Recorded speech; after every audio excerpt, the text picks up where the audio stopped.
we'll take it from there. So you're live.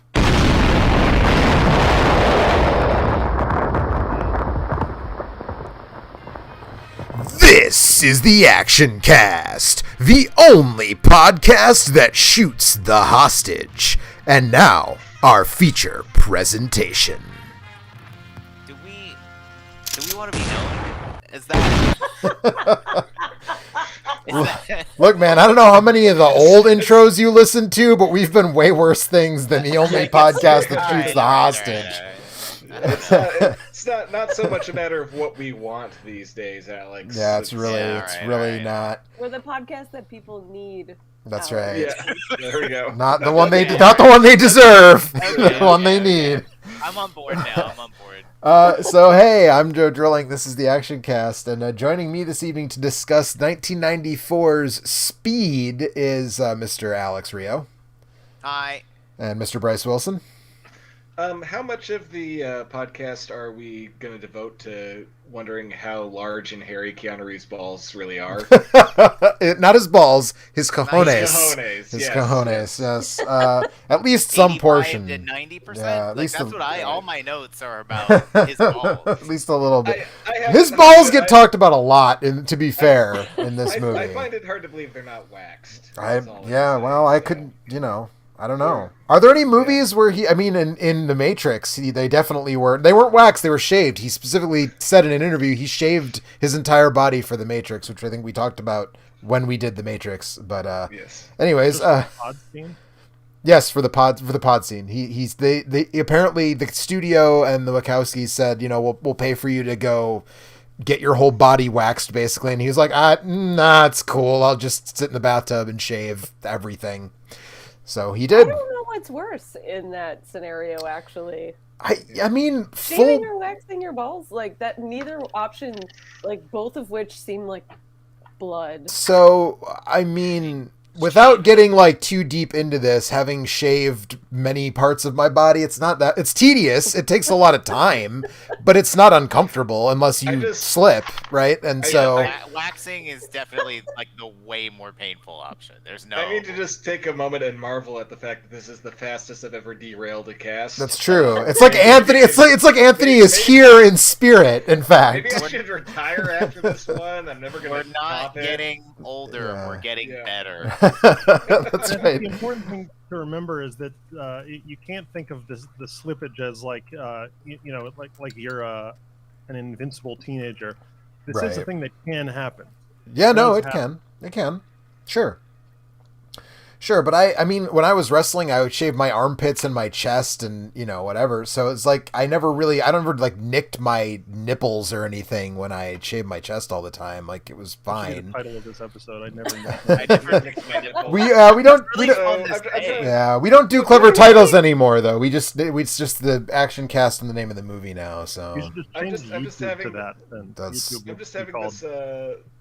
I'm just having this image of Joe as Bob Geldof in the wall with the scabby eyebrows. I never shave. Fucking Yeah, I never shit. shaved my Yeah. eyebrows. But Yeah. that was Honestly, that. Joe, I'm impressed that you never nicked anything while shaving. Yeah, no, That's impressive. I managed. I mean, I'm sure I mean, I must have at some point, but I can't remember. I can't remember it happening in a way where I was like, "Oh my god, this is agonizing," or "Oh my god, that's a lot of blood," or you know what I mean. Like, I have no memory of ever doing it to that extent, but I'm sure I must have, probably in a minor way at some point. But anyways, I was in the middle of introductions. That was the voice of Ms. Angela Catalano that you just heard there. Hello. And last but certainly not least, the one who suggested this movie, and I'm sure has a lot of thoughts on both unions in general and police unions in specific, Mr. Ethan Chang. This is the first R-rated movie I ever saw in the theater, and I kind of didn't process that I was 11 when I saw it. That was they weren't think supposed to let me do that. I think that's true for me too. Yeah. I think watching this though, I was. I mean, obviously there's some language, but I was just thinking how much of a PG-13 this was. This had to be a real easy movie to cut with cable. Yeah, yeah. Even it's a very bloodless decapitation, even and there's no real gore shots or anything like that, even at like the parts where they could have done the subway driver getting machine gunned is like the goriest Yes. shot in the movie, and it's not even that bad.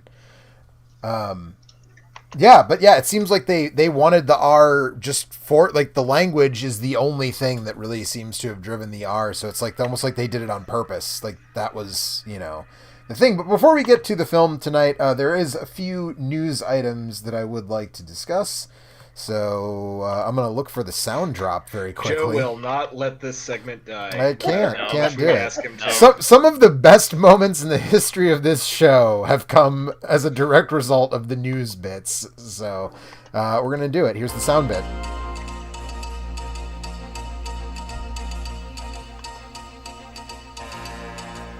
This is Media Break. You give us 3 minutes, and we'll give you the world.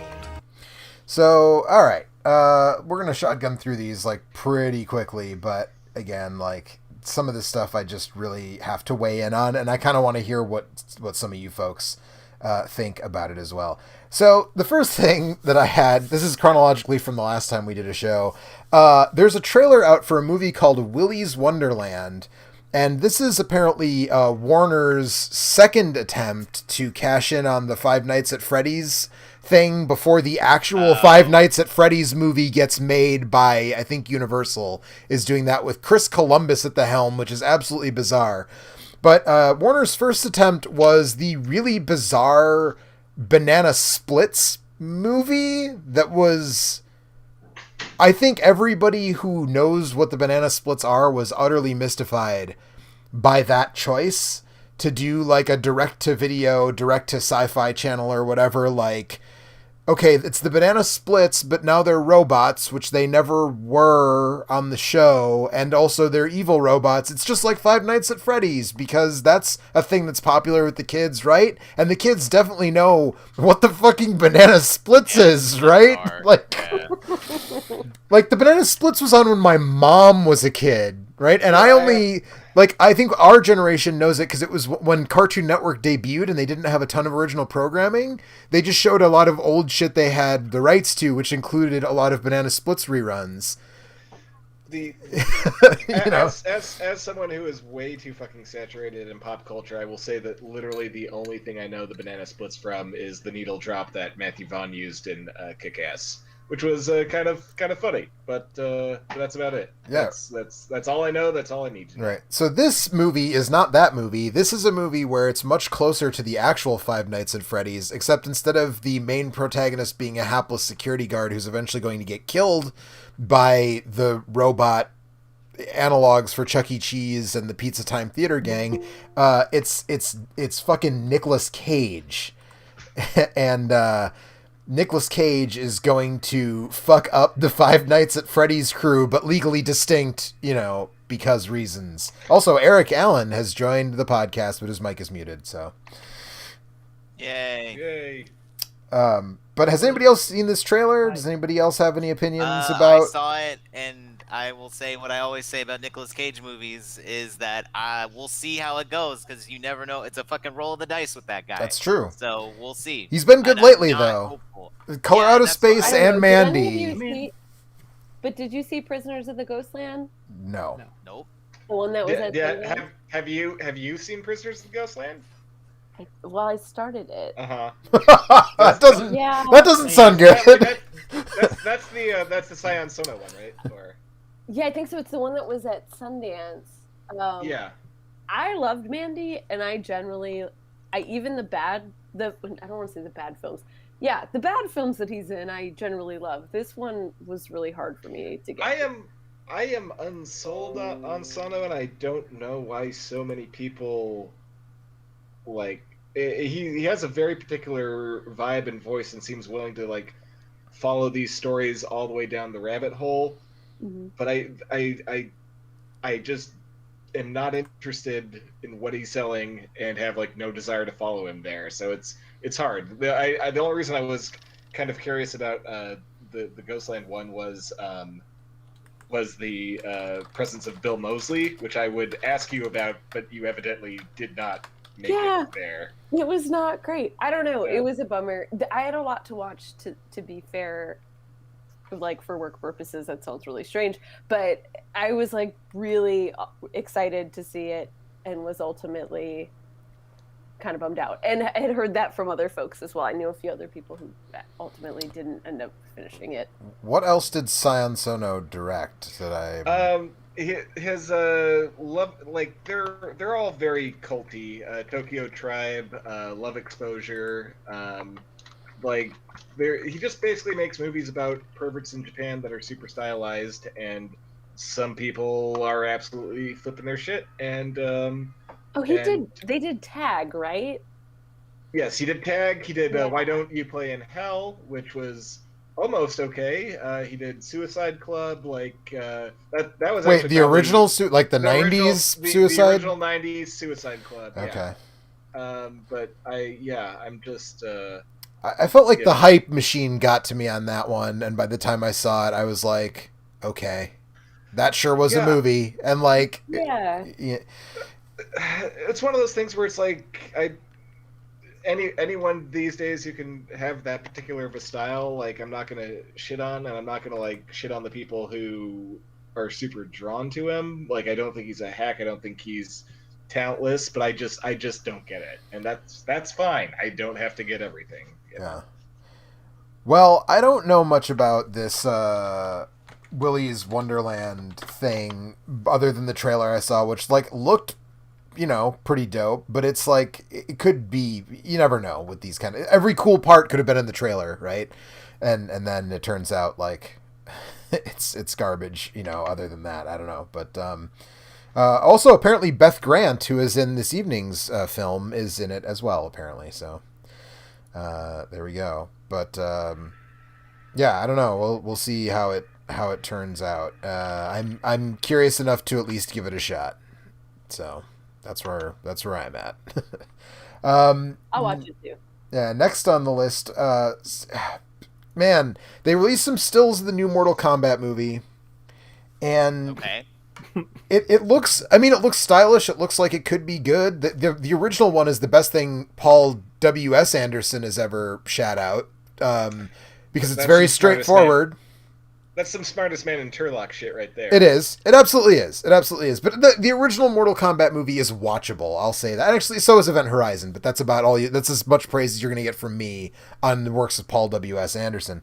But the thing, and I like Louis Tan, who apparently is playing the lead. He was great in. I don't know if anybody else here watched Into the Badlands, but that was a show that did not get the amount of love it deserved. That was a show that had just tons of practical effects and well choreographed and well done fight sequences.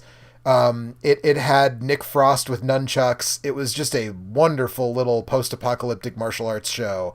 And yeah, it was on AMC. Yep. I did watch that. My dad watched most of that. I thought it was pretty good. That's the one where they're like it's like post-apocalypse and they're traveling between the different like post-apocalyptic baronies. Yeah, right. Yeah. Yep. Yeah, that was pretty good. Yeah. So Louis Tan was one of the main characters in that. And he was also Shatterstar in Deadpool 2, which was pretty funny. Obviously, he wasn't in it much if you've seen Deadpool 2. But he's apparently some new character made just for the movie. And, like, there's plenty of characters in Mortal Kombat. Like, I don't know why we needed to just make up a new guy to throw in. Like, why couldn't he just be Liu Kang or Raiden? It's not. It's a VR, and he's you. Oh God! Oh God! I hope not. I really, sincerely hope. And then they not. say finish him, and they punch the camera, and it breaks. And then it goes dun dun dun dun dun dun dun dun dun dun. Honestly, like 50-50, that's what it is. I mean, yeah, no, like, you're definitely not wrong. You're absolutely not wrong. Fuck man, they did that. What was that? What they did that something recent? Oh, they did that in the Dragon. I was say the Dragon Quest movie was like that, wasn't it? Yeah. I was gonna say something recent. That was like a year or two ago now. I guess probably. Well, COVID. So let me think. Time's dilated. That was 9 years ago now. Right. And apparently it's being directed by a guy. This is his first movie, his first feature. His name is Simon McQuoid. So who knows how that's going to turn out, but I don't know. Anybody else got thoughts on the new Mortal Kombat movie? Okay. Somebody with a nice camera took some pictures on set. Yes, exactly. What else is there to say? That's all there is to say. I don't. This is not an action movie, but I just have to express my absolute befuddlement. Someone's making a Willy Wonka prequel. Oh, I know. Why Is can't it dark they and stop? gritty? Charlie Bucket about what? No, character? no, it's about Wonka and how he got the factory. Oh. Why? I was hoping Who? that would be about how all the old people ended up bedridden. That would be that. A movie about Grandpa Joe would be more entertaining, I think, than A bright-eyed and bushy-tailed young Grandpa Joe. Yeah. Eventually worn down, but I don't want to see any of this. I want to learn what's in that soup Yeah. that they're eating, because it looks kind of like the Korean bone broth soup, which I didn't have until like 30 years after I saw that movie. Are you eating that, or is it just like stock It's soup? cabbage soup. It's made cabbage with soup, isn't it? used Yeah. Laundry water. Yes. Cabbage doesn't do that to water, so they put something else. It's the laundry water. It's the mom's laundry Water water. she can get her hands on. Yeah. Wait, did they make casting announcements for this too? I remember reading about it, and there was speculation about who was going to be cast, but I wasn't sure if they Jesus. definitively. It's gonna be Eddie Redmayne. So just something dumb like that. I mean, I wouldn't be surprised. It'll be Eddie Redmayne and Timothy Chalamet, and they'll just sub it That's out. who I for each thought it was. scene, So- and, like, it won't fucking matter. Padding, Anyway, Paddington director Paul King is attached to direct. Simon Rich wrote the original draft, with Simon Farnaby and King teaming up to pen the current script.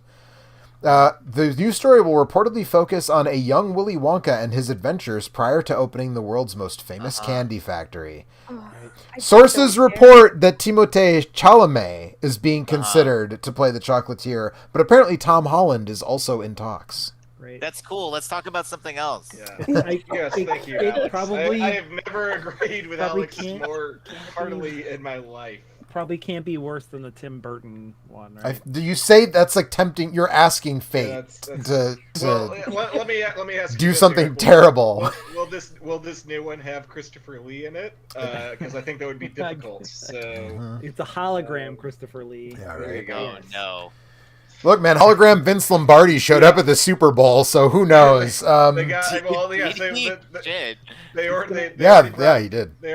They already brought Peter Cushing back as a digital lich. So Yeah, whatever. yep, Yeah. sure That's did. true. Sure It'll be did. hologram Christopher Lee performing a couple of songs off of his metal album. Yes. I would actually yes. be okay with that. Yeah, that would Yes. rule. That would. He's come back one more time to spill the blood of the Saxon men. Yeah, exactly. He drinks the blood of Saxon men. The last two pieces of news are good news, though. So let's the last two. So good news number one is that Viggo The news Mortensen. is almost over. That's right. That's good news number three.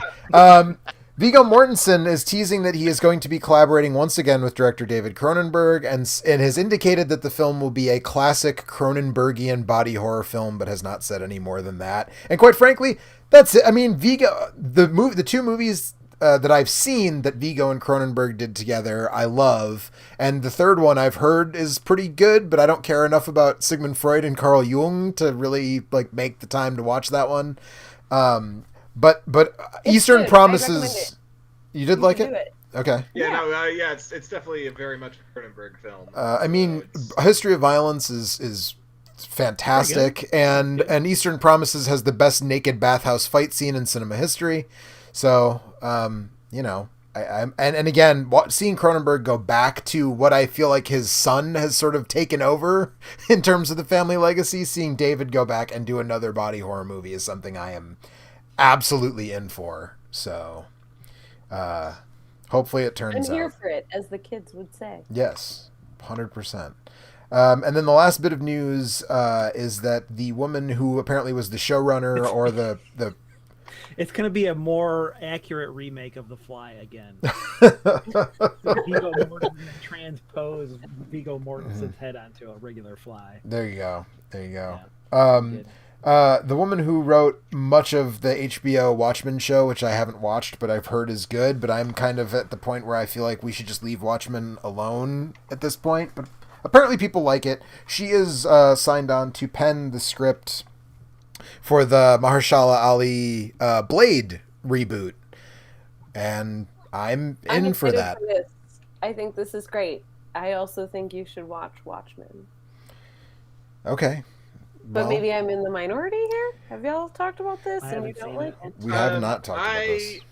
I I feel funny talking about it, just because I don't know. I liked a lot of what it did, but I honestly never finished it because I thought that after a great beginning, it just lost momentum like a motherfucker. And like obviously, like the flashback structures are like 90% of are a part of the original Watchmen, but it got to this point where it felt like 90% of the show was a flashback, and that kind of defeated the purpose of doing a sequel to me. And I legit just lost interest before it was over. But I should say here that I have a massive anti-Damon Lindelof bias, so like take it with a grain of salt. Samesies, I will say that for the record. I also do not like Damon Lindelof. Yeah. I will say I would argue that this is the one thing of his, I agree with all of you, that I feel like they stick the landing, and I think it's the least Lindelofy thing. That's good. I got two episodes to go, so I'm sure I will finish it one day. But the fact that I haven't watched those 2 episodes for a year and a half just kind of speaks just what my vibe. It was never even like a conscious decision to stop watching it. Is like the funny part. Like I was never like, well, fuck this. I'm not like going anymore. My interest just like sloped off, and I just couldn't get it back. So my thing is that half the internet was saying it's amazing, it's incredible, oh my god, and the other half was saying, yeah, this show's kind of racist and sucks. And so it's like just it's a thing that exists in the year like so 2019. I don't know what is real, but you know what? I got plenty of other shit to watch, and like that's fine. There shouldn't be a sequel to Watchmen anyway, so yeah. Fuck it. I read Watchmen 20 years ago, and then I was like, that was great. And then I didn't watch the movie, and I just I'm not. I can't watch the movie or the TV show because I haven't read the book, and I think that if I watch the movie or the show without reading the book, somebody will like spawn in my room and come out behind me. That's true. That's true. They actually had to put a warning at the beginning of each episode about that very phenomenon happening. So a guy in a Rorschach mask drops exactly. down out of the ceiling. Yeah, it's like I can't believe you haven't read the book. You should, just for what it's worth, though. Like you should read the book. It's really good. Even as someone with the interest in Reagan era politics that you have, absolutely. You 110% have like to read. Ethan. Here's an important cornerstone of Watchmen as a piece of fiction. It takes place in an alternate reality where Richard Nixon has just become like president for life because he had Woodward and Bernstein murdered. So it's pretty great. Also, if you don't like the main story, there's some cool pirates in it. That's true. That's true. You can always go back to the pirates. I mean, it's one of those great examples. It's one of those fantastic examples of a thing where like people like read it and took the complete, like it's the predecessor to Fight Club of like people watched it and were like, the guy who is like the piece of shit bad guy is like awesome actually. It's like, no, that's not what we were saying. Yeah, but like I don't know. It's one of Alan Moore's like several at this point things of like if superheroes were real, that would actually be horrifying and terrible. You don't actually want realistic superheroes because that's bad. Yeah. But there's more to it than it's more nuanced than I'm making it sound. You should read Watchmen. Anyways, yeah, the book is definitely worth it. Joe just popped up in your room and hit you on the back. That's right. That's right. Exactly. But so let's talk about Speed, everybody. Did everybody take their hit of Speed before? Did everybody do a bump before we got started? Are we all ready? Okay. We already talked about Harry Balls, Eric. So that's true. No. We did. Excuse me again. I have to cojones, please. Cojones. Sorry. Yes, his big hairy cojones. This is the second, I guess, the second Keanu action movie, right? Yeah. Well, yeah. Are you talking about the Point Break? Cast, Point Break. No. We've done several on the cast. I'm talking about chronologically from when he started transitioning to being an action guy. It was second after Point Break. Yes. Unless I'm missing one. So do you guys think that Chris Redfield was modeled after his look in this film? Because like that was the vibe I was getting watching this. I think there's a little think bit. the No, am music- I alone The here? music from Metal Gear. The music Solid from was Metal Gear definitely Solid. modeled after the music in this film. Like, just the opening credits, I was like, I didn't remember that the theme from Metal Gear Solid was in this movie. Like, and then it just gets worse as it goes on. And what's hilarious is that, Dun, dun, dun, dun, yeah, dun, dun, dun, dun. they stopped using that music in Metal Gear because a composer sued them saying that they, like, stole it. But it wasn't the composer of this movie score. It was a different composer of a different song. I feel like I'm one of the only people in kind of the broader nerd culture who still, to me, like the Metal Gear Solid music is the music from Speed. So I've played the game once or twice, but I had Speed on like a widescreen VHS when I was like 12. Uh-huh. I probably have seen Speed 20 or 30 times. To bring up once again the movie that that I know I'm the only one on this cast who actually likes. For me, the funny part was I kept overlying the score in my head with the Mona Lisa Overdrive track from Matrix Reloaded, and was like, oh man, this would be much better with that going on. But c'est la vie. Yeah. Uh-huh. Yeah. Well, Yeah. So similarly, I feel like we're all kind of the generation where this is quite possible, but I'm with Ethan on, like, I had this on VHS as a kid, and I watched this movie a shitload of times, and then I never revisited it after I turned, probably, what came out when I was 11, and I don't think I've watched it since I was 14 would be generous, I think. But I watched it a shitload of times in between there, which is weird because for me, at least, a lot of those movies that I watched a million times as a kid, I have and still do semi-regularly revisit. Total Recall, Die Hard, Batman 89, Who Framed Roger Rabbit, Back to the Future, Ghostbusters. But this one just kind of like, I just left it behind and never watched it again until tonight. And boy, there was a bunch of stuff I sure did not remember about this movie. Well, I'll say that, a bit of that 90s, like mid to late 90s action movie disease of more, where there's just kind of a little too much sometimes, but it's not quite as tight as those other movies are. No, it's I definitely think not. That's why it did not end up in my rotation along with those other ones. But like other great cable movies like Con Air and The Rock and stuff like that, it was a thing that I have seen. There are scenes in this movie that I have seen probably dozens or hundreds of times. Yeah. Yeah, unfortunately, Because it Con was Air just was odd. another one of those for me. I think that was when I learned how to pirate a movie from Blockbuster.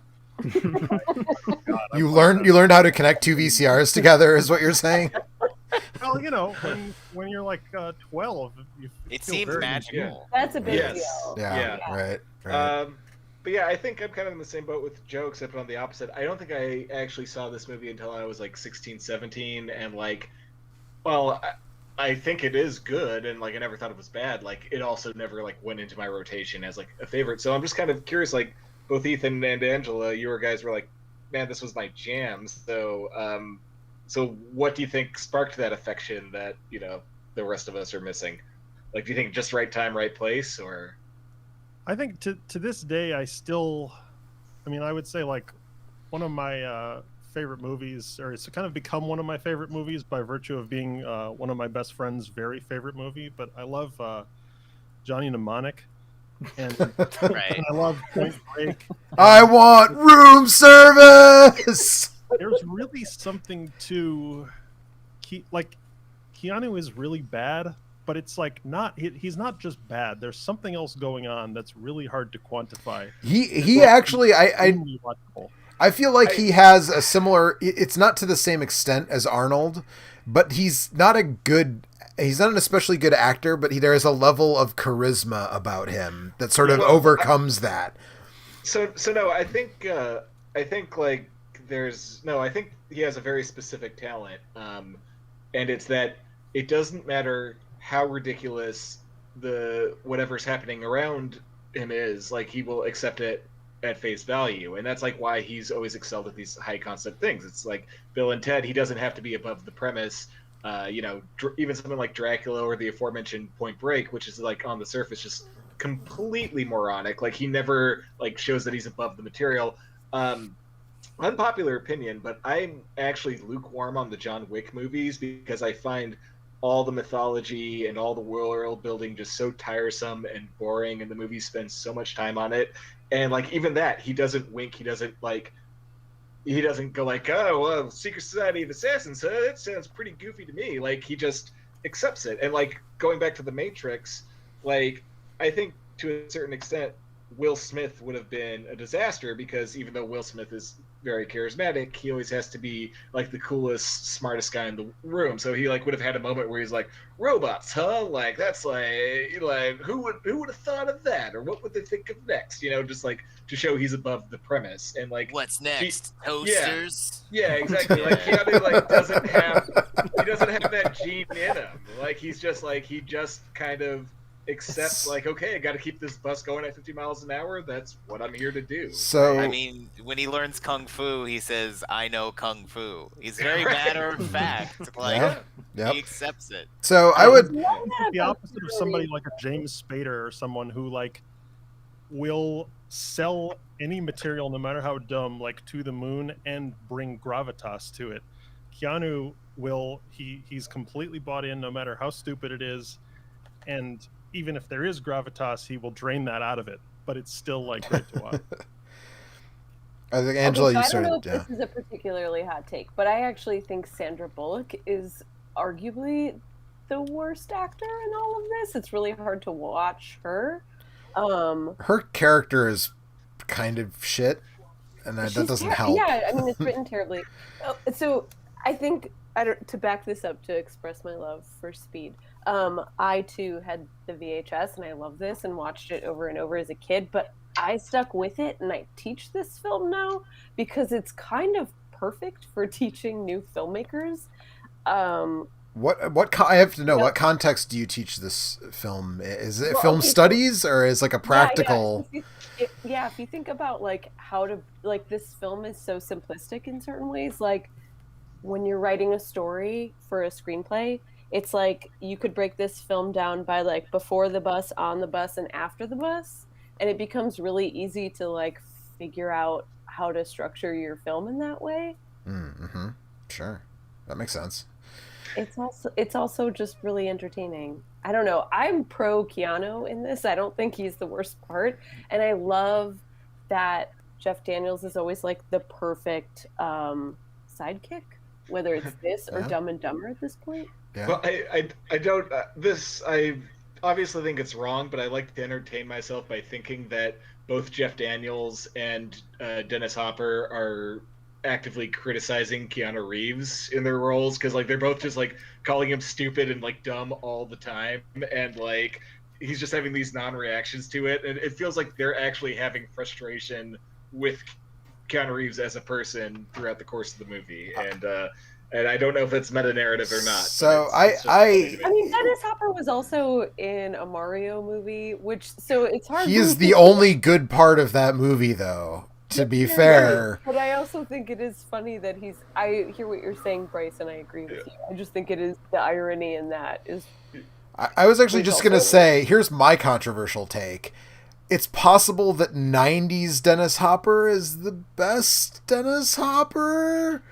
Blue Velvet kind of craters that. Hold on. Texas Chainsaw Massacre. Oh, Texas Chainsaw Massacre 2 and Blue Velvet. 1988 Dennis Hopper is obviously the best Dennis Hopper. Right. Bringing in the sheaves. Yeah. I was looking this up today, and Blue Velvet and Texas Chainsaw 2 were back to back. Like that was a banner Dennis Hopper year. But no, I do think there's something very amusing about this little stretch in the 90s where every casting director in the world had seen like Blue Velvet, and they all took the wrong message from it, which was like, well, Dennis Hopper is really scary guy, and so like he just ends up in this and Waterworld. I feel like that is the correct thing to take from super well, yes, but like it shouldn't be like this ultra misogynistic, woman abusing, self-loathing, drug addicted creep is definitely the thing we need in our tentpole summer movie. So but yeah, it's like yeah, he just winds up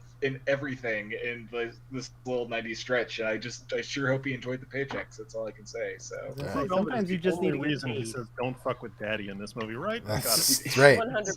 Yeah, right. yeah. Right. So yeah. So I guess for my own mental sorting out process, I feel like we should maybe start at the beginning with the Metal Gear Solid theme and an absolutely hideous title sequence. By the way, the illustrations of the styling of these titles just made my fucking asshole pucker. It is. Really awful. It was truly awful. Right. It's truly awful. Also, before we get too far away from it, I just need to state for the record that Bryce is lukewarm on the John Wick movies, but likes the Matrix sequels. Yes, this Proceed. is true. I will stand by that take forever. In all fairness, I should say I am lukewarm on the first John Wick movie. I think it gets bogged down in the world building. When I was watching it, I was just like, man, I just wish I was watching a movie about an assassin getting revenge for his dog. Like, I think the first one gets the least bogged down in the world. Like, by get to the 3, I'm like, there's an evil ballet school and a desert king of assassins. Like, what the fuck is going on? But the action scenes are all better and better shot and choreographed. That's my other thing. Is like John Wick puts its best action scene at the 50-minute mark, and then there's a lot of movie left after that. And I feel like I actually have this very specific theory about John Wick theory, which is that it was aimed at Harry Potter fans who they knew grew up, who missed their Harry Potter shit, and they just they target it perfectly. They're all in their mid-20s now, and it's the exact same mythology as Harry Potter of this secret world hidden in plain sight, except now it's assassins because assassins are adult and wizards are for babies. And it's I find it so tiresome and annoying, and it adds nothing. And I really want to meet a Harry Potter fan who's like, yeah, you know what? I got really into John Wick. I bet you the Venn diagram is a fucking circle. I have two thoughts on this, which is one, if you think about it, bullets are the same as shooting a bullet is the same as shooting a spell. If you think about it, so one, more credence to your theory, and two, I agree with you, man. That you're right. That's it. You nailed it. I agree. But I do like both of the sequels because I do like the action remarkably more in part 2 and 3. But I can't watch part 1. I just get frustrated and bored whenever I try really and want watch a it T-shirt again, that says "Wizards are for babies." And then on the back, assassins are adults. Yes. That's the title of this episode right there.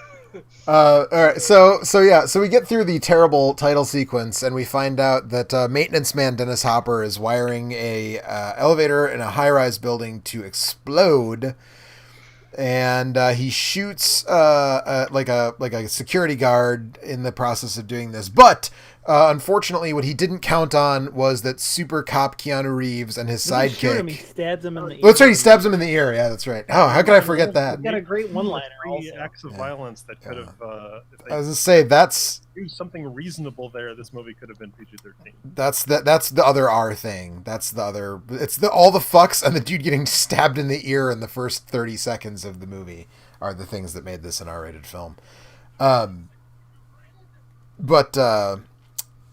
So he didn't count on super cop Keanu Reeves and his sidekick Jeff Daniels being around to foil his plan and use a crane on the roof to stop the elevator from crashing down to the bottom. And that actor, who I can never remember his name, but he's the guy who has the heart attack behind the Winkies in Mulholland Falls.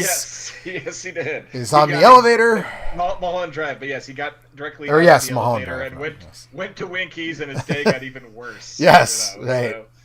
so. Yes. I like the theory that happened on the same day. Same day. It's a really bad day for that guy. Really bad day for that guy. That is still one of the most terrifying. This is total digression. That's still one of the most terrifying images that I've ever seen in a film. By the way, is the creepy dude behind the Winkies in Mulholland Drive. Yeah. Yes. Yeah. Ugh. I think that's partially why I haven't seen that movie again. Actually, It is a moment of real existential dread. Yeah. Uh, Yep. But so they save the elevator Hold on and 1 second. Why were you thinking about Mulholland Falls? Also, because it's 11 o'clock at night and I didn't Not a sleep. thing that I've even like. Okay, never mind. It's Yeah, fine. don't worry about it, man. Okay. because We thought about movies of the last 30 years. Mulholland Falls. right. That's because when I was young and I was going to the Oriental Theater in Milwaukee to watch Rocky Horror Picture Show all the time, there were trailers for Mulholland Drive and Twin Falls, Idaho, showing back to back all the time, and I conflated Put them them in my together brain, in Mulholland and Falls. that's what Did you I'm have going with. Mulholland Falls on widescreen VHS? who didn't? Who didn't? Right, exactly. Everybody had. Pirated from Blockbuster. Yep, that's right. That's right. I recorded my copy from Blockbuster because it wasn't priced to own yet. So Widescreen Nick Nolte. Very exciting. So I believe turned 80 yesterday. Happy birthday, Nick I Nolte. know you're a fan. We know he's a fan. So yeah. So this sets in line. So we find out that Jeff Daniels has a habit of giving Keanu Reeves pop quizzes, and Keanu, yes, Keanu suggests that if the guy has a hostage, you shoot the hostage, and it turns out. This is the other thing. I think I'm seeing where you're going with this teaching screenplays thing, Angela, because the payoff is immediate. There's no time for you to have to think about this or remember it at all. It's 2 seconds later that the shoot the hostage thing pays off right away. But it is clever. I mean, like Angela was saying, it's like it has that really neat '90s like screenwriter Chekhov gunning. Like, because at the same time they're setting up the shoot the hostage scenario, they're also setting up the shitty pension and like a gold watch thing, which pays off later. So it's neat. It's like a Dusty Rhodes which promo. I think that's one of the most the shitty pension and the cheap gold watch is one of the most fascinating things about this movie. But I'll save it until after we're done with the plot. Well, and I just want to say that to me it's interesting that the screenplay is as neat as it is, given that it is very much a famously contested screenplay with Joss Whedon like claiming that he did a page one rewrite and the other guy retaining credit still, and like to me it's like. I don't know. This dialogue sounds like fucking some shit Joss Whedon would write for sure. You could definitely smell some of the Whedonisms, like when Keanu gives like the little hard-boiled one-liner where he's like, "What's gonna stop the elevator?" And he goes like, "The basement." And the calling the guy Gigantor. Like, there's definitely some. Yeah. You can smell the Whedonisms there, but it's not as persistent as I think it would be if it was a genuine page one rewrite. So I don't know. Yeah, right. I got nothing. I also feel like though Jan de Bont shot Die Hard and Roar, and like I'm sure some of the things that he picked up on those sets had to be like really in this as well, which I think makes it even more fun to watch when you're like, this I don't know what he's trying to tell us here. Like the guy, the terrorist cop that really just wanted to be taken care of for his PTSD. Like he's just really angry about that, and we're supposed to not like him. So yeah, but at the same, so I thought about this because Ethan mentioned this when we talked about doing the movie, right? So I guess we're just going to do this now because it comes up so early in the film.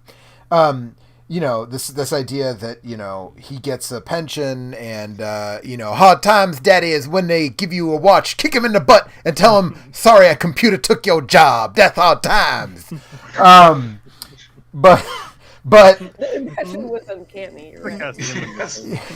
But fuck police unions. Like fuck police unions. I have to say, as when everything was going down this summer, one of the favorite memes I saw was just someone's. It was like, me to leftists, what if I told you there was a union that you would absolutely want to destroy?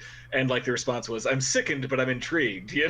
So it's and that's kind of where, as someone who's extremely pro-union, sickened but intrigued could sum up my feelings on that, because yes, like police unions are like somebody wishing for a union on a monkey's paw. You know what I mean? Yeah. Yeah. Yeah. Here's a union, but guess what? It's gonna protect the worst Guess what, motherfuckers motherfucker? in society. Yeah. Like that's the thing that I like. Just in my fucking like abolish municipal police brain, that's the thing that kept fucking with me on this. Because on the one hand, you know what you said, Angela, is correct. Like he got fucking. He's got a disability. He's probably got massive PTSD from, you know, having his fucking hand blown off. But at the same time, we're talking about, you know, police unions, which, like, there's a dude who shot a man in Mesa, Arizona, because he had the audacity to pull his pants up while he was crawling on a carpet. And the cop not only got off scot-free, but also now he says he has PTSD because, you know, someone tried to hold him accountable. So he's pulling a $65,000 a year disability pension from the citizens of Mesa, Arizona for the rest of his life because he shot a dude and he's traumatized by the guy he killed. And it's just like that's the thing that keeps picking at my brain as I watch this movie. And I'm just like, nah, man, fuck you, Dennis Hopper, and you're fucking... You know, the police union didn't take good enough care of me, because all police unions do is protect the worst motherfuckers in society constantly. Yeah, and I mean, to be fair, like I would say that it's not like the thing that I think is remarkable about the little note of this story is, I mean, of course, fuck police unions. But it's not that. So it's not that I think that his treatment. The character's treatment in this movie was fair, because I mean, fuck police. I don't know what's fair for police. Does he actually say what the pension was? Like, they say it's a shitty pension, but like I don't think Well, police pensions are actually that shitty. That's the other So thing. he gets right? his pension as a police officer in Atlanta, and he moves to LA and owns a single family house. I mean, I don't know what that home was worth then. Like, the air quality in LA was a lot worse in the 90s, et cetera, et cetera. But like, you would be able to sell that home for like 2/3 of what he's asking for. right. Right. That's not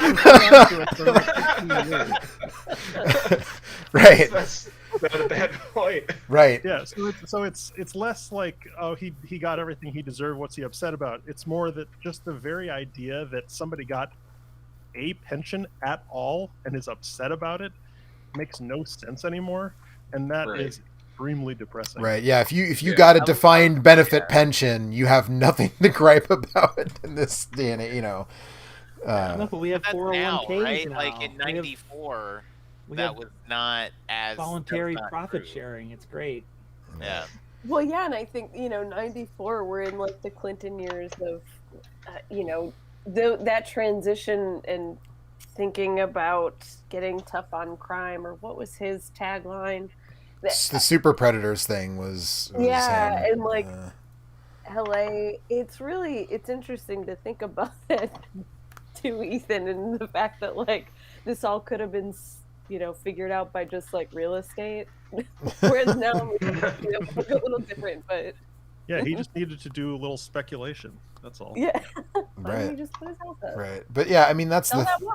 that's the thing that's hard. I think maybe that is intentional to some extent, right? Like, you're not supposed to feel bad for the guy who is like, yeah, I got a pension where, like you said, he owns a single family home. He's one guy who owns an entire single family home in Los Angeles. And as you said, he moves from Atlanta to Los Angeles. Yes, he exacts revenge on the wrong state government. And,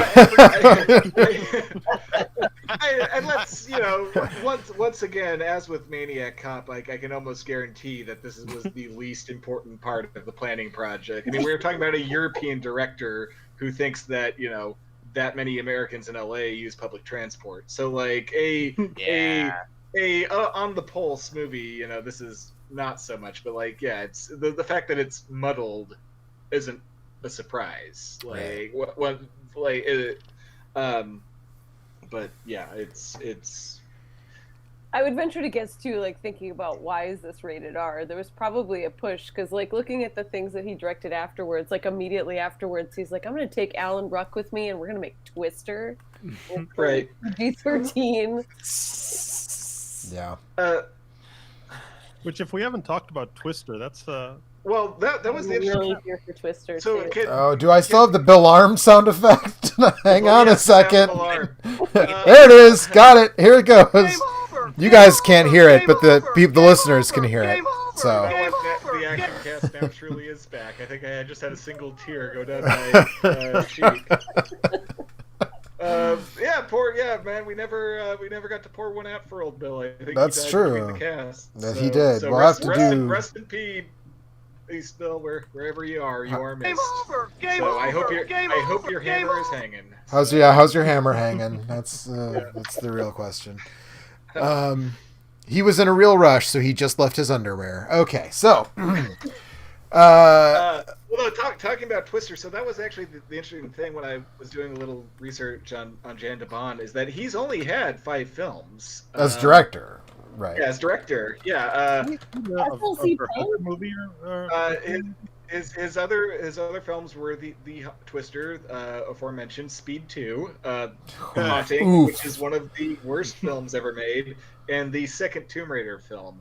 However, I think it's worth noting that I'm sure we're going to get into this, but this is a very well shot, executed action film. But when you're looking at the people who he's working with, Angela already mentioned, fucking Die Hard, but like McTiernan, he got to start with Verhoeven, or technically got to start with Tippi Hedren, but Ridley Scott, like he was working with the best action directors of the 80s, so it's not terribly surprising that he knows how to do this shit.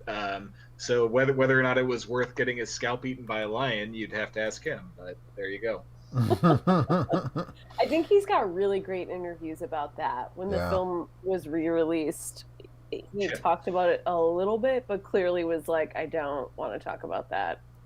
Yeah, there's the picture out of like his post-op, and like he was like legitimately scalped. Like it's terrifying. It's really horrible. Yeah. So. Yeah, I mean he. What was this? Roar. So Roar. It was a movie. Tippi Hedren, the classic Hollywood actress, has basically used her money to create a big cat preserve, which I've actually been to. It's right off of the PCT. If you're ever looking at it, near Vasquez Rocks, essentially. But it's husband Noel Marshall, correct? They were still married at that point. Yeah, I think the movie hastened the end of that. But essentially, they shot what is the most insane home movie with themselves and their daughter Melanie Griffith and 80 jungle cats who are in fact wild animals. And I believe, I don't know, Angela, maybe you got the exact stats on it, but I believe it is the record number for actors and like cast and crew hurt in a movie. Injuries. Yes. Oh wow. You watch Melanie Griffith get maimed in the film. They don't cut it out. Yeah. She is really fit. It's intense. Yeah, and one of the worst injuries was Jan de Bont, who literally got his scalp ripped off by a lion. By a wild cat. Mm-hmm. So, Jesus. Yeah. It is worth a watch. It's really like I've never actually watched it, but it was shot in 1981 and it didn't get released. I lived in DC, I feel like, when it finally got released. Or did it get released then and then just like went fallow for a really long time and got re-released? Distributor, which was a big problem. The only way I can describe it is it legitimately feels like a snuff film made for the whole family, and like it has that sense. Like I wish you could see the expression of it right now. It's got this really cheery like family vibe, and like Marshall is like obviously like really excited about showing off his cats, and he thinks it's gonna be like a really positive like thing, and like he obviously thinks he's making like a new family classic, but there's this feeling of impending doom that hangs over the whole horror film. It doesn't even do that. It never acknowledges how dark it is. But you're watching this like fully aware that these people could get killed at any time. Like there's moments where like the cats will bite them or like cradle their neck, and I'll be like, I'm pretty sure I'd remember if like Tippi Hedren died from having her fucking head bit off by a fucking lion, but it sure looks like this is about to happen. Like it literally causes dread to watch the movie, and it never acknowledges it, which just makes it worse. It's like it's like it feels like snuff, like it, but then the snuff never happens. Like it's weird. They So- can't This edit is- out their fear. It's really it's wild to watch it because you can see it on their face where they're like, "This is it. This is where I die," and there's no way around it. But yeah, I think actually snuff for the whole family is truly an accurate description of it. This is the movie It's that kind of I'm innocuous. like the so. movie that Nicolas Cage was trying to find an 8mm, right? Yeah. He was trying to- Oh man, I like that. So I didn't realize that Jan de Bont shot Blue Movie as well. I'm not familiar with that one. It's like kind of like a softcore porn, if I'm remembering correctly, and then it was like released Oh, by come on, Andy you remember Warhol. correctly. Don't pretend like you don't Right, know what you're and talking Andy Warhol like attached his name to it in some way when it got released, and yeah, I don't know, which is I mean, strange. he's Also- made some movies that I love. I mean, Die Hard, and then I really am a big fan of Verhoeven's Flesh and Blood, which is just once again a movie made by and for sociopaths. And I really like The Fourth Man. We've already discussed the singular accomplishment that is Roar. Here's my real question: is do you think that the ending of this would have been the subway without Lethal Weapon 3, because that also had a shootout and action scene structured around LA's famously efficient and outreaching subway system. So I don't know that I've ever actually sat all the way through Lethal Weapon 3 to give a competent answer to that. I can say, though, that speaking of things that he worked on in his directing career, I did not realize that he directed The Haunting, which, holy shit, what a fucking piece of garbage that movie is. yeah, that has to be legitimately in my bottom 5 films of all time of just genuine incompetence. And it's like, how do you fuck this up this badly? But he managed. Horror. The 90s was not a good decade for horror, my friend. We've discussed this Yeah. in the past, and yeah, I think that and the remake of 13 Ghosts came out like very close to each other, and I feel like even though neither of them is especially good, 13 Ghosts at least has like this energy to it that The Haunting completely lacks. And then wasn't there The Haunting of what's the other William Castle one that also got remade around that time? With Vincent Price. House on Haunted Hill also got remade in that year-ish or 2-year span, and it is also not good. Anyways, that's Jan de Bont, I guess. Yeah, I hate to break it to you guys, but I think we haven't gotten to the end of the elevator scene. No, we really haven't.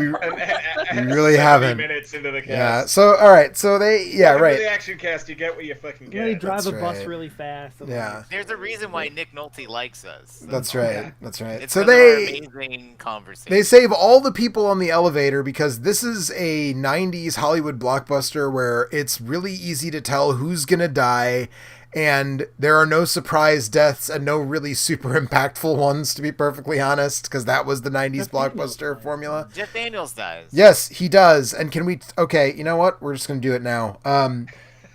They talk through this whole movie about how Jeff Daniels is the smart one, and he fucking... One, he's still got like a giant wound in his leg from being shot in the thigh. And then he decides by his like psychopath asshole partner. he told him to do it. And then he decides he's going to, while wounded, conduct a raid on a bomber's house and not think that maybe the house is wired with explosives. And so he gets fucking vaporized. And I'm just like, why does the movie want me to believe that he's the smart one and Keanu Reeves is the impulsive one? Because that's not reading to me at this point in the movie. They just need Keanu Reeves to rise to the occasion, Joe. It's because That's Keanu not- Reeves there's just no kind of logic always there. seems dumb. I mean, you're not wrong, I guess, but it's just like they hammer it like Bryce was saying, like they like both Dennis Hopper and Jeff Daniels say repeatedly how impulsive and balls only get you so far and then you get dead and blah blah blah, and then Jeff Daniels is the one who's like, I'm just gonna run into the explodey guy's house and hope he didn't rig his house to explode. Hope I don't blow up. He did It was not the attempt. swing years. You It know, was a time of prosperity. You don't think that you're going to blow up. All that Cahone's talk. He just really wanted to be in on it. his problem was that he did not attempt to grow a brain. So That's right. That's right. So that's jumping ahead a bit, but yeah. So all right. They save all the people in the elevator, every single one of them, even the lady who doesn't want to get off the elevator, who you Hoping kind of she feel would like, get chopped in half. right? You're kind of that would have earned the R rating, right? If she just gets sliced in half by the falling elevator. And then he's mad, so he wants revenge, so he rigs a bus to explode, and then he has to call a payphone. Something. Yeah, he has to call a payphone adjacent to where the bus, the first bus, he blows up a bus and then says he's going to blow up another bus. well, can we go back, because I think that's like such a funny little like 90s touch, which is like that they had to establish a relationship between Keanu Reeves and like this bus driver that gets blown up. Like they don't just like go to the same cafe. They like are like friends at the cafe and have this like weird Tommy Wiseau-esque conversation about each other's lives, and then like he runs out, he's like, no, my friend, that was my best friend. Like, it's that, like, did Dennis Hopper do that on purpose? Did he know that he had this relationship with this one random bus driver and decide to blow him up? Like, it's just such a weird little odd touch, and like I feel like that's just a very 90s move. Like that's where you would see that detail and not anywhere else, any other era of filmmaking. Yeah, I mean you're not wrong about that for sure. Yeah. And so that happens. The bus blows up. The first bus blows the up. bus driven by his best friend. Yes, by his best bus driver friend who goes to the same coffee shop that he does every morning or whatever. And then the payphone adjacent to the bus exploding rings, and of course he answers it, and it turns out, so that's another thing about this screenplay, is they don't even fuck around with any level of tension about, because when they save the people from the elevator, Dennis Hopper makes it look like he blew himself up, but literally in the next scene you see that he's still alive. There is no question at any point. And that cracks me up too, because like Keanu Reeves is so close to that concussive blast that his brain would be coming out of his nose. And so, like, I have no idea how the fuck Dennis Hopper walked away from that shit, but there you go. Right. So. The way he flies away from the explosion is, I feel like maybe it's the worst wire work of the entire 1990s. I think Oh, yeah. than that. Yeah, I think I'm with Alex on that. Yeah. But it's I do pretty like bad.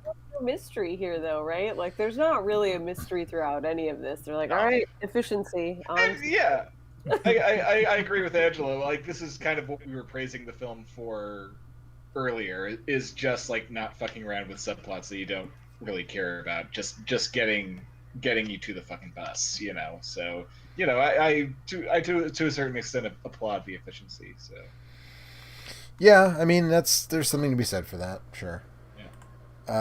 So he says, you know, there's a bus with a bomb on it. Once it goes over 50, the bomb is armed. If it goes below 50, it explodes, which was in every single trailer. That's the whole, right? That's the movie in a nutshell. Yep, that's the premise. Yep. And he's like, which bus? And Dennis Hopper's like, you think I'm going to tell you that? And he's like, yeah. And then he does. It's like, efficiency for sure. We're not going to fuck around with him trying to figure out which bus. Just going to tell him it's the 2525 bus. And then of course there's a couple of scrapes of him like almost stopping the bus before it gets over 50. He almost gets them to slow down, or almost, you know, but is unable to, and eventually just like jumps from whatever that Jaguar or whatever that is, jumps from that car into the bus and then is on the bus, and then we're on the bus for the... So I have a question about this bus, and maybe you guys can help me with this. Maybe there's a line of dialogue I missed somewhere about Dennis Hopper disabling the fucking horn on the bus because she's driving through surface roads and like trying to get around cars, but never just like beating the shit out of the horn. Like in Die Hard with a Vengeance, when Bruce Willis is driving through the park, I didn't say park drive, I said through the park, and drives through the park in the taxi, he's like just beating the shit out of the horn the whole time that he's driving through Central Park in that movie. And I'm like, why is she not like...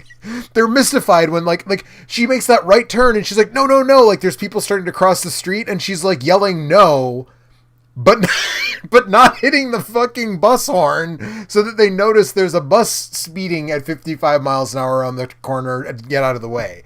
Is it me? I'm driving, Joe. Who knows? Maybe she never had a car in LA. No, she specifically says she misses her car. I have no idea. It's really absurd. Yeah, that is the one nod that they give to the idea that nobody in LA actually drives, or nobody who doesn't have to drive, or who nobody takes public transportation, is that they like establish that she's not riffraff because she had a car. She just got her license. Talking about really never used a horn in LA, which is totally plausible. Yeah, right. Yeah, that is right. fair. Right.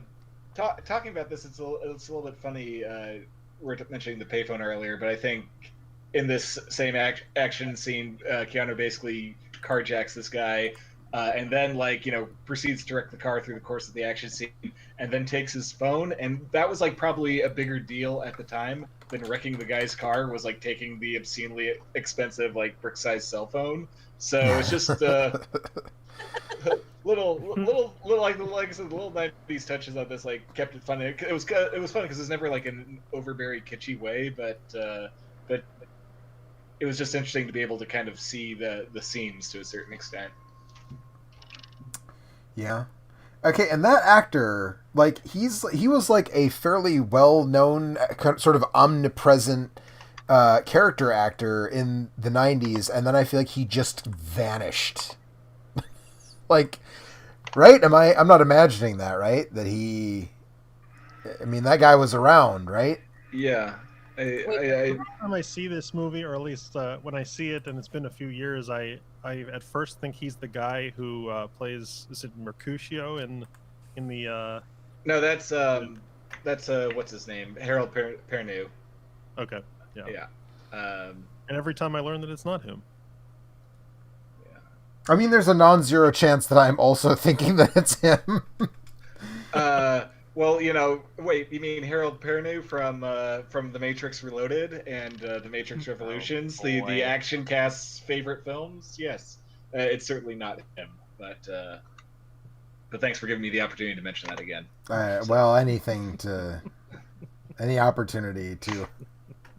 Right, so all I'll say is you're lucky I wasn't here for the Matrix, because I would have gotten in a physical fight with you over the internet about. Joe came close. I know, but I'm just saying, you were represented. We would have gotten into it. Hey, look, it's fine that you guys are wrong and have tepid anyway, they're on the bus and Alan Ruck is there. He's taking off another day. Hey, leave that guy. So he's traded in his Red Wings jersey. So I'm happy when Alan Ruck is there. Yeah, for sure. I'm gonna say the guy's name is Glenn Plummer, and he is it's not that guy. It's not the guy who plays Mercutio. I do conflate the two actors, but it is the guy I was thinking of, he's the dude who tries to teach Elizabeth Berkley how to dance in Showgirls. Yes. Yeah. Oh, yeah. And he's Carlson shit. Yeah, and he's the revolutionary rapper who gets shot by Vincent D'Onofrio in Strange Days. He's still acting. He was I was gonna say web film Gifted, apparently, according to Letterboxd. Yeah, I was gonna say, and now I'm looking at IMDb, and it turns out that actually he didn't go anywhere. He still has been acting pretty much. He was in Saw 2, apparently. He was a voice in the Scarface video game. He was on Sons of Anarchy. He had a recurring role on Sons of Anarchy. So apparently he has not gone away at all. He's in Badass, so. I think that you owe Glenn Plummer an apology. I owe Glenn Plummer an apology. Sorry, Glenn Plummer. Speaking of which, we didn't pour one out for Christopher Plummer, no relation that I'm aware of, but pour one out for Christopher Plummer while we're here. Yeah. I'll go ahead and name check if anyone's looking to see a great off the rack or off the beaten path Christopher Plummer film. Silent Partner, 70s crime film starring Elliot Gould, Christopher Plummer, and John Candy, where he plays this completely sociopathic thief and like does a fantastic job in it. He is a frightening motherfucker. I feel like somebody else just recommended that. Unless, did you watch it and review it on Letterboxd? Because maybe it was also you who recommended it to me recently. I think I did. Yeah, I did semi recently. I think I watched it during lockdown again. But yeah, it's fantastic. Yeah. Okay. Yeah. Yes, I've been if you meaning to want watch see that. him shoot some scenery, may I recommend to you Star Trek VI: The Undiscovered Country. That would be another good option. Yes. Mhm.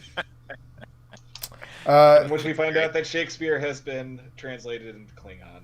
So, Yep. Yeah. Yep. So Glenn Plummer's car gets destroyed, but he's insured, we find out. So Yeah. Get He it? hits the water barrels and he's fine. So Yeah. Yeah. Although the way that thing is shot, it feels like he has plenty of time to turn on to the off ramp. Like it keeps cutting to him, like being like, "Oh shit," for like a solid 15 seconds. If you take your foot off the gas of a car that's going 55 miles an hour and steer it down, that like it slows down pretty fast. That is in fact the premise of the film. Yeah, right. It's like you can't just except it's yeah. Whenever somebody takes their foot off the gas in the bus, it immediately drops to not quite 50.